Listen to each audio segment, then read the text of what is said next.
Hey DanceLife, Amy Campbell here for another great episode of DanceLife Industry TV.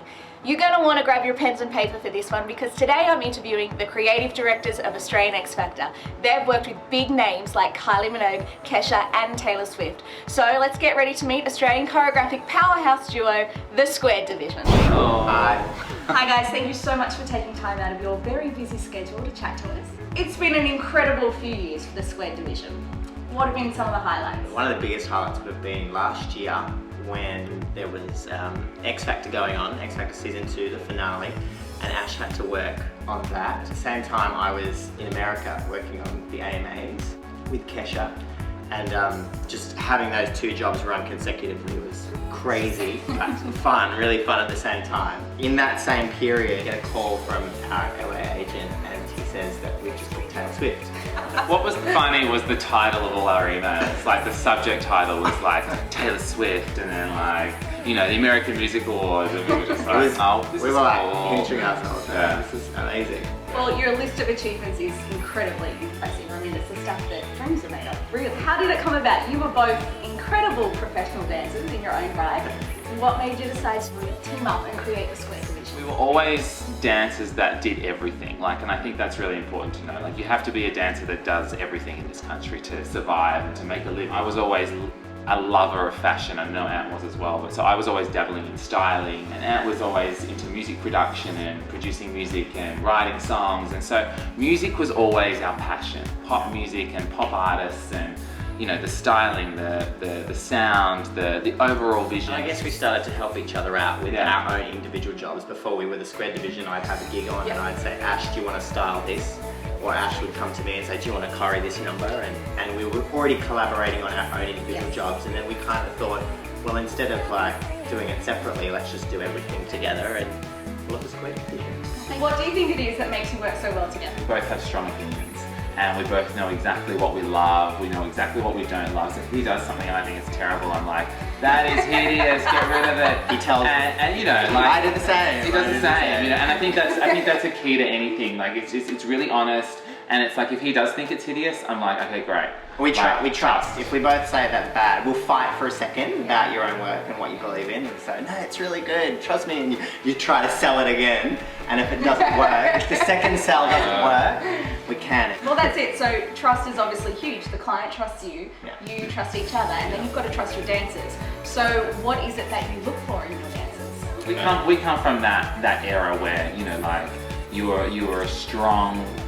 jazz dancer. Hard-hitting, strong jazz dancer. And that's what we were as dancers.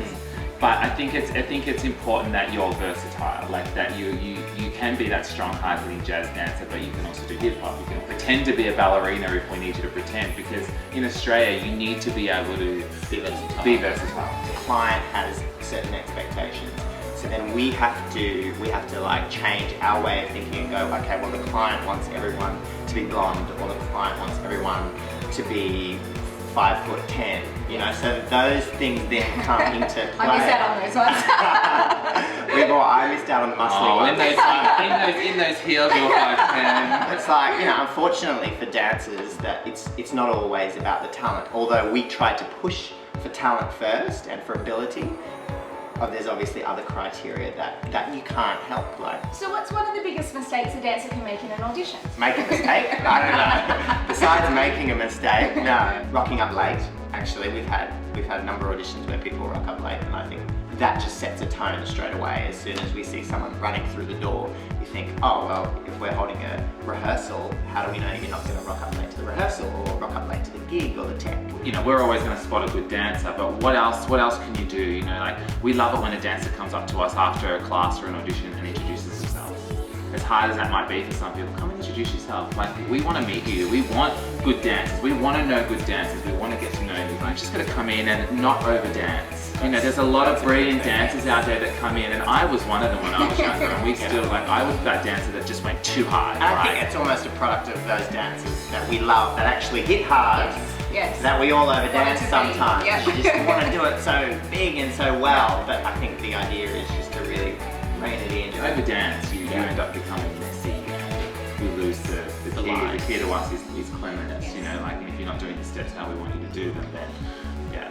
That's amazing advice, because that's exactly the kind of things that our DanceLife members need to hear. How do you scout for new talent? Try to either hold our own classes, just little guerrilla classes. We just send out an email or a Facebook page. We try to do one at the beginning of the year and at the end of the year. So we record every class we do. So that's our way of kind of seeing what's out there, seeing how the community's evolving and improving, and then also just seeing the new faces. We don't miss anything. So like I don't miss a trick. So like if you're at class and I'm filming it down the front, like you better dance, because you know what, like there is times, you know, like when we did the Logies for Flowrider, we needed like 30 female dancers, and you know there were requirements involved, and we were like, okay, how are we going to find 30 female dancers that we love? And you know, we went back through class videos from like, you know, the last couple of years, and we were like, who's that? Okay, great. And we probably ended up booking, you know, like a really large handful of girls that we'd never used before that were great, that had just done class. Australia's full of some pretty amazing dance talent, but why do you think some dancers seem to work more than others? Oh, that's a really good question. I think it's a tough industry, full stop, and I take my hat off to everyone that's dancing or aspiring to be a dancer. I just think it just comes down to ability mostly. I think, you know, you've just got to be good, and you've got to have a business mind. You need to know how to manage a diary and manage all the work that you book. You need to, I mean, even though we've all had agents, we've all had to write invoices. You need to know how to write invoices. You need to know how to do your tax. You need to do, you know, it's a business like any other. Unfortunately, this industry is about what you look like a lot of the time, so you need to keep up your appearance. You need to keep your hair done all the time if you're a girl. You need to make sure you've stocked with the right makeup, the right clothes when you go to auditions.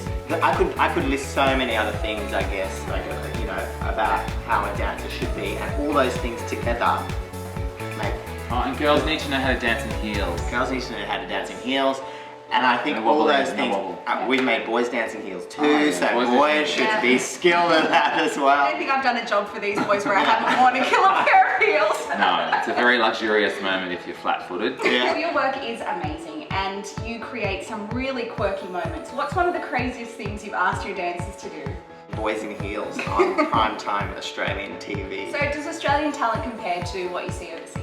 Definitely. Definitely, actually. Last weekend we were in LA, and we had an audition for male dancers for Kesha's upcoming world tour.